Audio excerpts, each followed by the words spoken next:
Lexus classes में आपका बहुत बहुत स्वागत है। मेरा नाम है प्रतीक प्रणव और आज जिस पोएम को हम लोग डिस्कस करने जा रहे हैं वो एक पेट्रार्गन सोनेट है।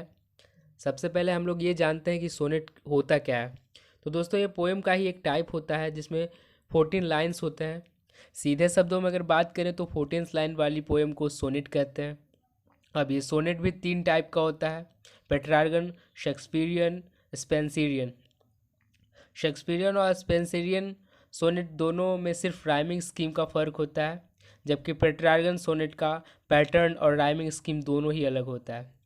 पेट्रार्गन सोनेट के पहले 8 लाइन्स को ऑक्टेव कहते हैं, जबकि अंतिम 6 लाइन को सस्टेट। जबकि शेक्सपियरियन सोनेट में पहले 4 लाइन को क्वार्ट्रेन कहते हैं और यही 4 लाइन्स की क्वार्ट्रेन 3 स्टांजा में होता है और लास्ट के 2 लाइन्स को कपलेट कहते हैं।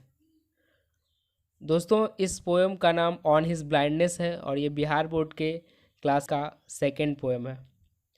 और इस पोएम को जॉन मिल्टन ने अपने अंधेपन पर अंधे होने के बाद लिखा था। इनका जन्म 1608 ईस्वी में हुआ था और ये 17वीं सेंचुरी के पोएट थे।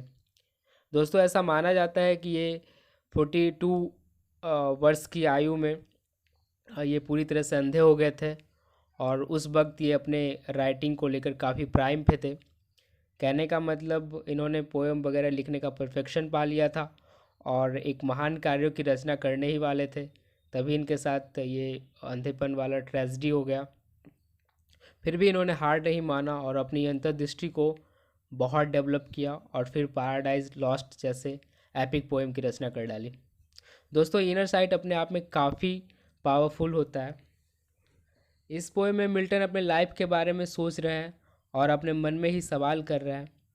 तो आइए इस पोएम के ज़रिए जानते हैं कि जॉन मिल्टन क्या सोच रहे हैं। तो पहला लाइन है,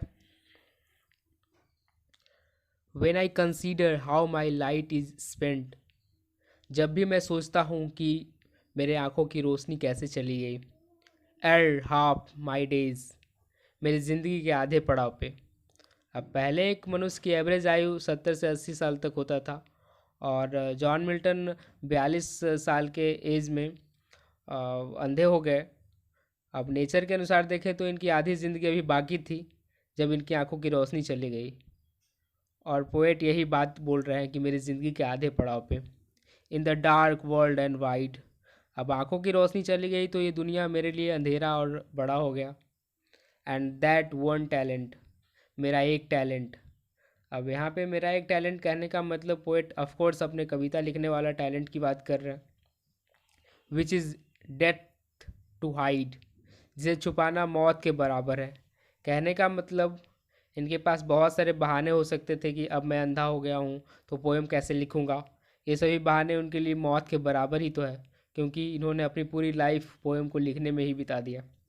लॉस्ट विथ मी यूजलेस, अब ऐसा लग रहा है कि वो टैलेंट मेरे अंदर दफन है जो मुझे उपयोगी लग रहा है।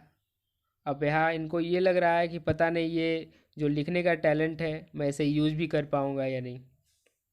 दो my soul more bent to serve there with my maker.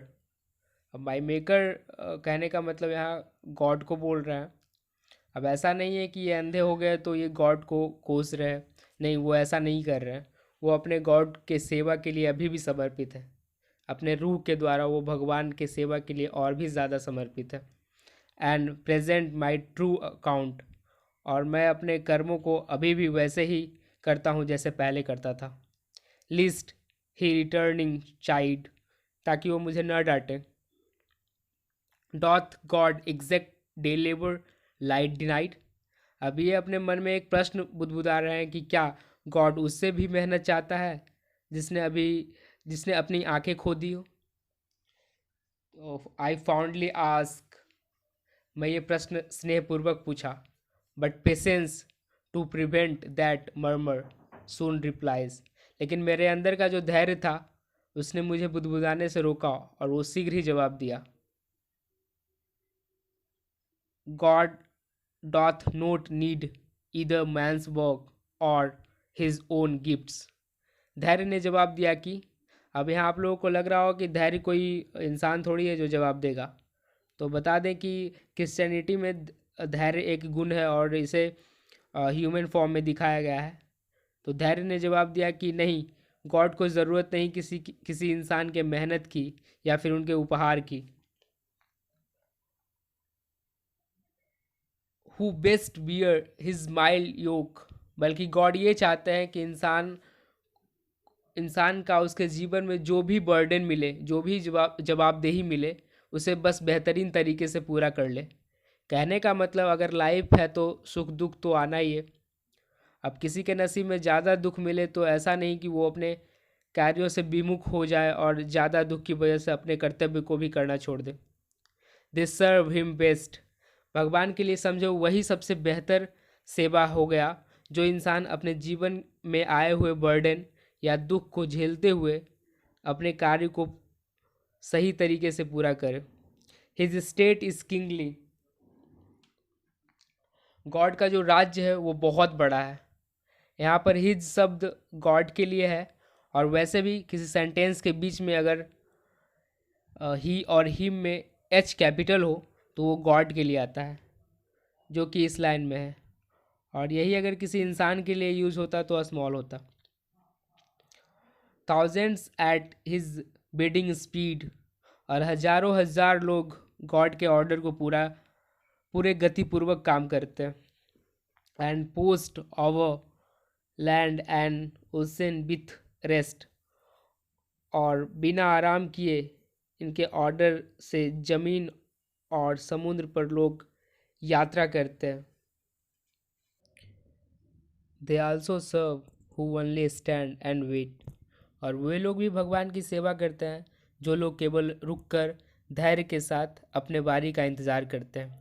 कहने का मतलब कि वे इंसान जो दुख में भी अपने आप को विचलित नहीं होने देते और अपने अच्छे वक्त का धैर्यपूर्वक इंतज़ार करते हैं, वे लोग भी एक तरह से गॉड की सेवा करते हैं। तो दोस्तों, ये था पूरे पोएम का एक्सप्लेनेशन। आई होप आप लोगों को अच्छा लगा होगा। सो नेक्स्ट पोएम मैं जल्द ही अपलोड करूँगा।